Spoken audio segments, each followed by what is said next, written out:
Paz do Senhor Jesus, povo de Deus, vamos continuar aí o nosso devocional no livro de Tiago, capítulo 2, na versão A Mensagem. Vamos ler e refletir juntos o que nós conseguimos aprender aí desse capítulo. Então vamos iniciar a leitura de capítulo 2 do livro de Tiago, que diz assim: Meus amigos, não deixem que a opinião dos outros interfira na maneira de viver a fé gloriosa no Senhor. Se um homem vestido com roupas de grife entra na igreja e vocês dizem: sente-se aqui, meu prezado, este é o melhor lugar, mas quando uma outra pessoa pobre vestida com roupas velhas, vocês a ignoram e dizem: é melhor sentar ali no fundo, então vocês estão discriminando uma pessoa aceita por Deus e provando que são juízes que não merecem confiança.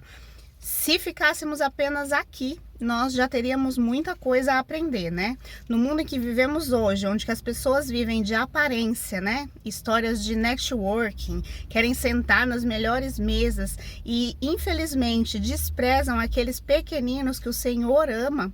Então, isso aqui acontece muito. E aqui Deus está falando para a igreja, porque, infelizmente, né?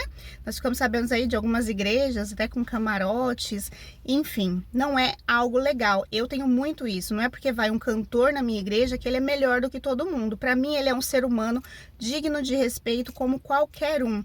Claro, ele tem ali a questão dele, né, o trabalho dele, que é louvar o Senhor e tem uma determinada visibilidade. Contudo, ele não é diferente dos outros. E, gente, quando tiver alguém na sua igreja que chegou famoso, deixa a pessoa quietinha. Às vezes a pessoa só foi ali para adorar, ela é ser humano como você. Às vezes ela tá com uma dor tão grande que você nem imagina, ela só quer estar na presença do Senhor. Ela não quer tirar foto, ela não quer ser idolatrada, ela quer o mesmo que você, a presença.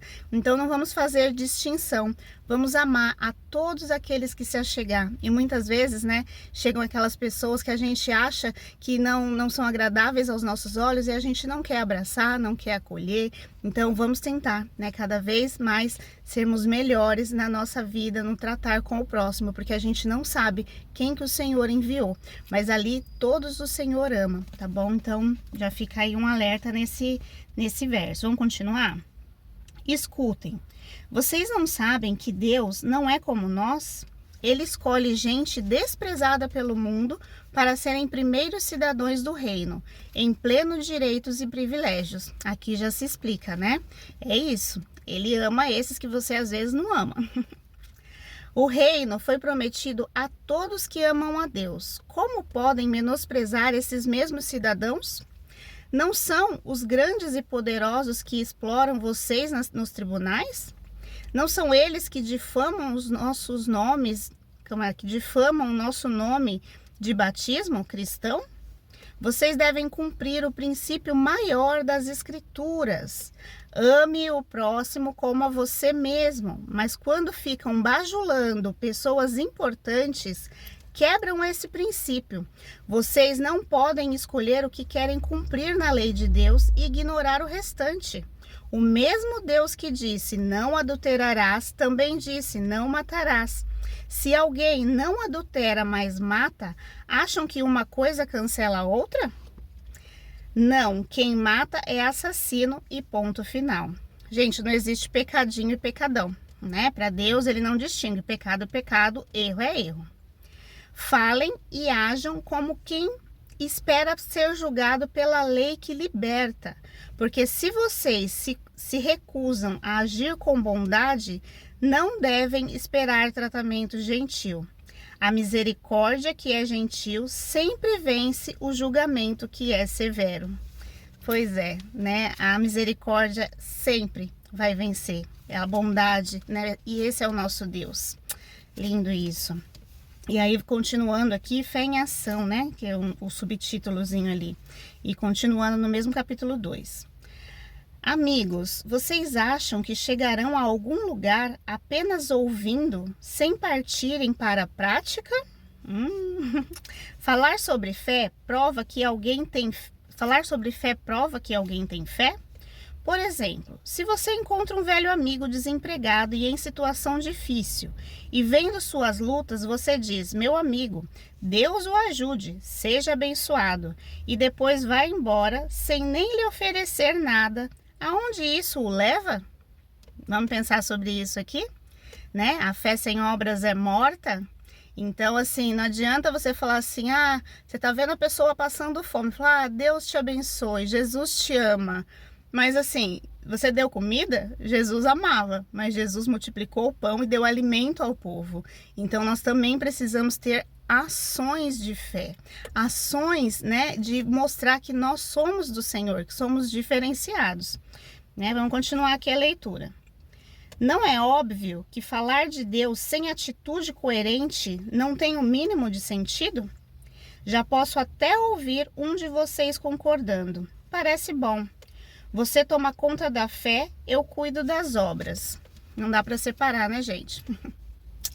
Vamos ler aqui. Vamos devagar. Vocês não podem mostrar obras separadas da fé. Assim como não posso mostrar minha fé separada das obras. Fé e obras, obra e fé, encaixam-se como uma luva. Então, uma coisa tem que estar unida à outra, né? A sua fé, ela tem que dar frutos.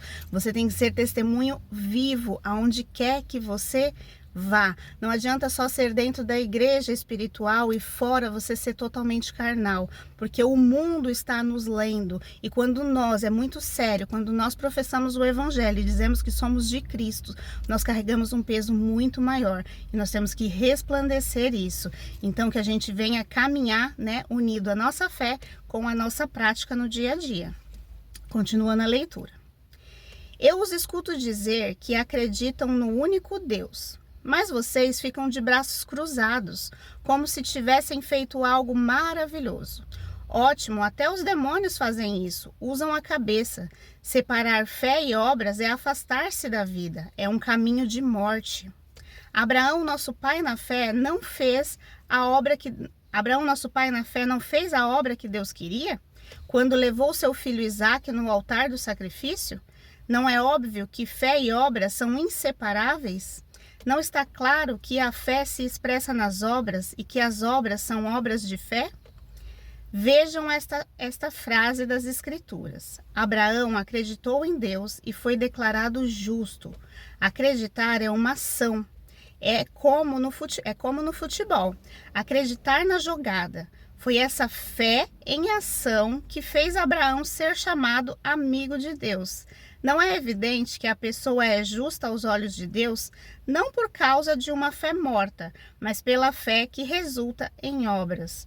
Outro exemplo é Raabe, a prostituta de Jericó. O que contou no caso dela? Não foi esconder os espias de Deus ajudando-os a escapar? Não foi acreditar aliado a fazer. Quando o corpo é separado do espírito, temos um cadáver. Tentem separar a fé das obras, o resultado será o mesmo, apenas um cadáver. Né? Iniciando aí, dia 1º de dezembro, com esse devocional aqui, e já com uma lição que vamos carregar para a vida, né? Se nós separarmos a fé das obras, nós teremos apenas um cadáver, porque a alma precisa de um corpo, né? O espírito também precisa de um corpo. Então nós precisamos unir todas as coisas. Então o que fica aqui para mim, né, no capítulo de Tiago 2 é a fé em ação, né? A fé em movimento, para que a gente não julgue as coisas pela aparência. Então são as duas coisas que eu tirei aqui de capítulo 2 de Tiago, né, que nós precisamos ter olhar a vida sem olhar para as aparências, mas andar em amor de Deus e ter uma fé em ação, porque isso vai condizer com o caráter de Cristo. Então, isso que eu carrego aqui de capítulo 2, me fala aí o que vocês aprenderam também, o que vocês acharam aqui dessa leitura. Vocês viram ali, né? Tem até um trechinho falando que é como o futebol, né? Você acredita na jogada e você vai e coloca aquela jogada em ação. Isso é fé. Você vê que essa leitura, ela é como um devocional mesmo, né? Ela tem um outro olhar ali, ela pega a base toda da escritura. Se você for lá ler, né, na Almeida ou em qualquer outra versão, você vai ver que é parecido, fala sobre a palavra, tem tudo a ver, contudo tem ali alguns insights devocionais aí para você ter um entendimento melhor dessa palavra. Então vamos ser jogadores habilidosos, né, que coloca a nossa visão da nossa estratégia de jogo em ação para agradar o Senhor, e que a gente não venha julgar pela aparência, mas venha viver em amor, em afeto, sem julgamento, né? Tratando tanto rico quanto pobre da mesma forma, porque todos nós fomos chamados para sermos filhos de Deus. E aquele que aceitar este chamado estará junto conosco lá no reino. Então vamos amar, pregar o evangelho a toda criatura, né? Que é esse movimento de fé. Seja lá, seja para 1, para 2 mil, para 1 milhão, não importa. Continue pregando o evangelho nas suas atitudes, pregando o evangelho na sua ação, no seu falar, em tudo. Dai graças e glorifique o Senhor, que a fé e as obras caminhem para que o nome do Senhor seja glorificado, tá bom? Deus abençoe sua vida, sua semana, e depois a gente vem aqui continuar este devocional, mas não deixa de comentar o que você aprendeu aí de capítulo 2 de Tiago. Deus abençoe sua vida.